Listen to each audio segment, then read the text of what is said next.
You think if I take you with me, I know you got my back. I know you're gonna watch. Uh-oh. Jesus went in and prayed, and then he says, my soul is overwhelmed with sorrow to the point of death. Stay here and watch with me.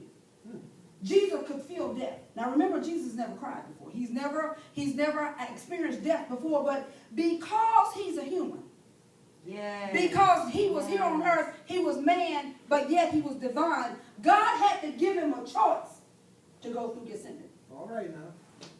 Because, we all have choices. We can either accept what we're going through, or you can just say, I ain't going to take it. All right. So in the Garden of Gethsemane, guess what?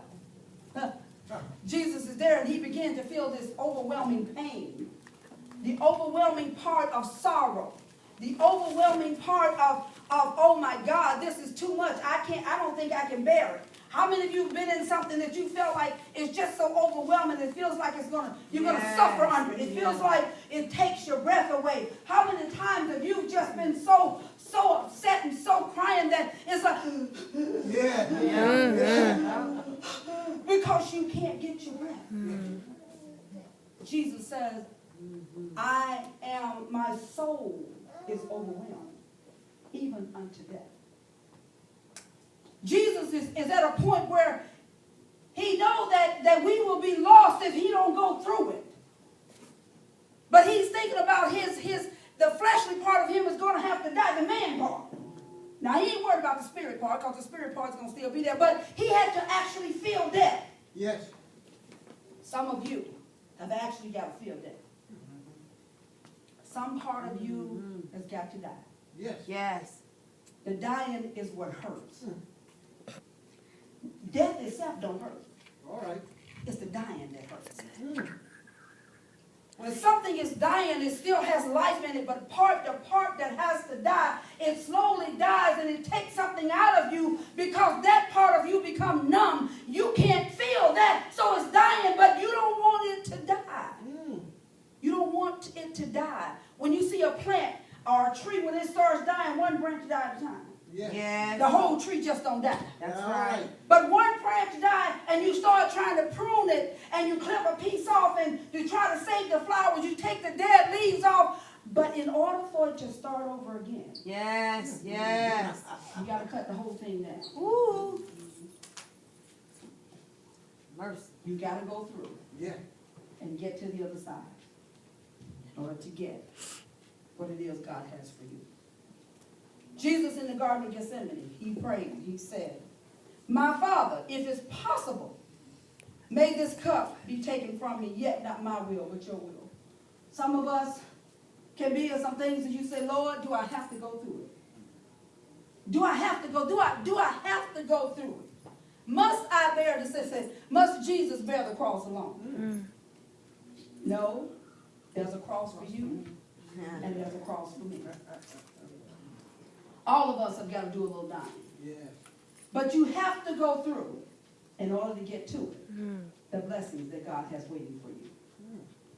Jesus in the Garden of Gethsemane, facing death, knowing that part of him must die, knowing that part of him must suffer humiliation, knowing that part of him must be ashamed, knowing that part of him had to be beat all night long, knowing that he would be strung up on the cross, knowing he'd have to carry the cross to Golgotha, knowing he'd have to walk publicly, be shamed, everyone looking at him and gawking at him and talking about him, knowing that he must take that walk.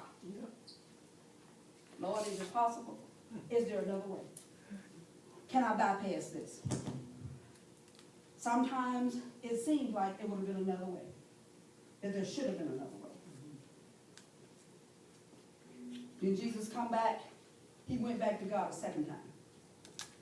My Father, if it's not possible for this cup to be taken unless I drink it, may your will be done. Sometimes, unless you are willing to let Jesus get in the driver's seat and do the driving, you won't ever get to where you're going. All right. Because you keep taking detours. And you keep taking detours. I want you to know that there's no shortcuts to get where you got to go in God. All right. There's no shortcuts. There was no shortcuts in the Garden of Gethsemane. That's right. That's It was right. just take it, you have to go to the cross, and you have to die. Yes. Some of yes. us don't yes. want to die. I'm here to tell you, the sooner you die, the better you get to where you're going. All right. Amen. The sooner you Oh, die, my. Yeah. the sooner you die, the sooner you let it go. Jesus. The sooner you let it go. Yes. The sooner you say, Lord, not my will, but your thy will be done. Yes. The sooner you let it go, the sooner you die, the sooner you get through. Yes. And get to the Jesus. blessings. Jesus didn't become the Messiah to save all of us until he went through Garden of Gethsemane. He had to go through and he had to die. Is there a shortcut in your life? Go back and take the original route. Uh-oh. You know how you take the GPS and they say rerouting? Oh, God. It's time for you to reroute. Because you might be headed to where you're going, but you took the wrong turn. You're going unnecessarily where you're going. You might get there, but it's going to take you long to get there. Go back, take the original route, go through Gethsemane. There's need for you to go through Gethsemane. There's reason why you must put your trust in God. There's reason why we have to die. No one really wants to die. No, no. No one wants to lose a hand. That's right. Amen. And if you start losing part of your limbs, it hurts. It don't just die all of a sudden. It slowly dies. It slowly dies. And sometimes we hurt in God so much because we slowly hold on to things that we need to just let it go. You need to just let it go. You have to go through. There are some times I told God, I don't want to go through it. I just don't want to.